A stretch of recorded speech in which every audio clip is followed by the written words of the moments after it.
¿Qué tal si hoy desmontamos un santo? Sucede que en 1940, cuando la guerra empezó, la Segunda Guerra Mundial, existían más o menos 50 países.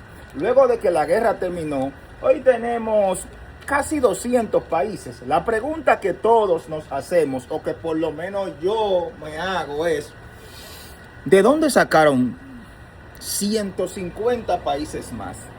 Son muchos países, de 50 a casi 200. Vamos a hablar de lo que pasó. Yo espero contarle toda esta vaina a ustedes antes de que se me acabe este cigarrillo. Bueno, para 1945 ya se había creado en el planeta Tierra una maquinaria de producción demasiado extensa, demasiado grande. Las correas de producción fueron inspiradas en su mayoría por las ideas de Henry Ford. Henry Ford es el primer inventólogo, ideólogo que empieza su cadena de ensamblaje. Luego de ahí, las empresas aprenden que se podía producir a mayor escala, con bajo costo, de manera sincronizada y en mejor tiempo. Pero después del 1945, con todas estas fábricas de armas, fábricas de aviones, fábricas de submarinos, por ejemplo, en Alemania estaban construyendo los U-Boats, que eran los submarinos que estaban asediando el Atlántico, el Pacífico y también el Mar Caribe. De hecho, a Trujillo le hundieron 2 fragatas y un barco en los que él transportaba la sal rosada de Baní hasta Europa. Le hundieron los barcos por estar de creativo, declarándole la guerra a Hitler. Con toda esta cadena de producción, ¿qué se iba a hacer con todo este dinero que estaban generando las armas? ¿Qué iban a hacer con todos estos empleados, con todos estos ingresos al Estado que estaban generando las armas? ¿Qué iban a hacer ahora? No podían simplemente cerrar las fábricas, decirle chao, bye bye a todo ese dinero que habían descubierto que podía generar la venta de armas. Entonces, había que seguir produciendo para seguir ganando, pero había que producir armas para personas en conflictos. Pero si se había acabado la guerra, no había conflictos y la gente quería paz. Entonces, si hay armas y no hay conflictos,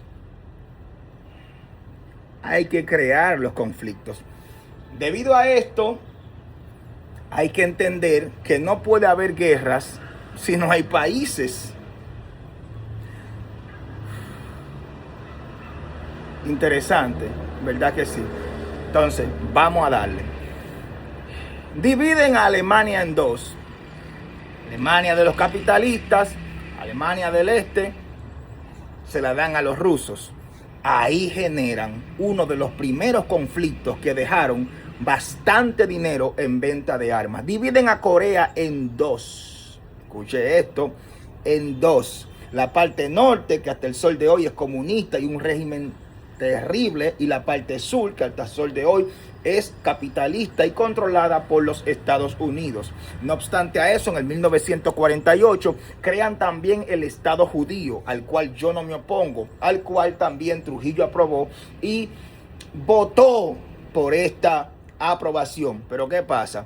Que los judíos no vivían en Jerusalén desde los tiempos de Adriano. Adriano da un decreto y manda a que saquen los judíos de esa tierra luego de la revolución de Bar Kokhba. Bar Kokhba fue un tipo, un revolucionario, se cree que era celote, el cual también se proclama como Mesías y crea una matanza terrible. Terrible, terrible, terrible.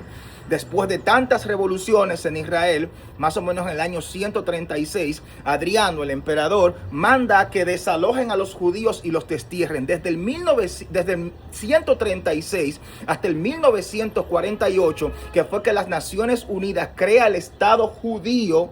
Desde ese tiempo, 1000 y algo de años tenían los judíos que no vivían en esa tierra. Cuando ellos regresan, ya esa tierra, después de 1000 y pico de años, estaba ya poblada por los palestinos, algunos vestigios árabes, y el Imperio Otomano había estado ahí muchísimo tiempo y era otra cosa. Los judíos dicen que esa tierra les pertenecía a ellos históricamente y es la mitad de la verdad. Pero después de tantos siglos, sin ellos estar ahí, ya eso tenía dueño. Pero ¿qué pasa? Había que crear un bendito conflicto y por eso ponen a los judíos ahí otra vez. Y hasta el sol de hoy, la parte de la tierra que más dinero genera en venta de armas y en negocios de armas es Palestina, por el conflicto judío-palestino. Crearon otro conflicto. Pero no obstante a eso, si usted ha escuchado mucho, por ejemplo, de los afganos y de los Afganistán, Pakistán, una guerra del diablo que siempre hay ahí, le establecieron la línea de Toledo, una frontera en medio de ambos, pero en esa línea se encontraba una tribu muy famosa que había estado ahí miles de personas por mucho tiempo y dividieron ese territorio separando a esa tribu, una parte en Afganistán y otra parte en Pakistán, lo que generó un conflicto eterno porque ambas partes con familia para acá y para allá siempre quisieron volver a reunirse y por eso siempre violaron el límite fronterizo. Otro conflicto. Pero usted no se ha preguntado por qué es que África, con los mayores recursos naturales y de tierras raras en el planeta, nunca progresa, nunca prospera, nunca funciona, siempre está para atrás, para atrás y para atrás.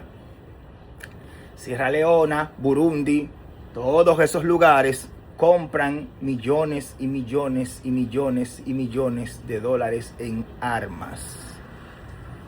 ¿No le parece sospechoso que los conflictos de la tierra nunca se arreglen?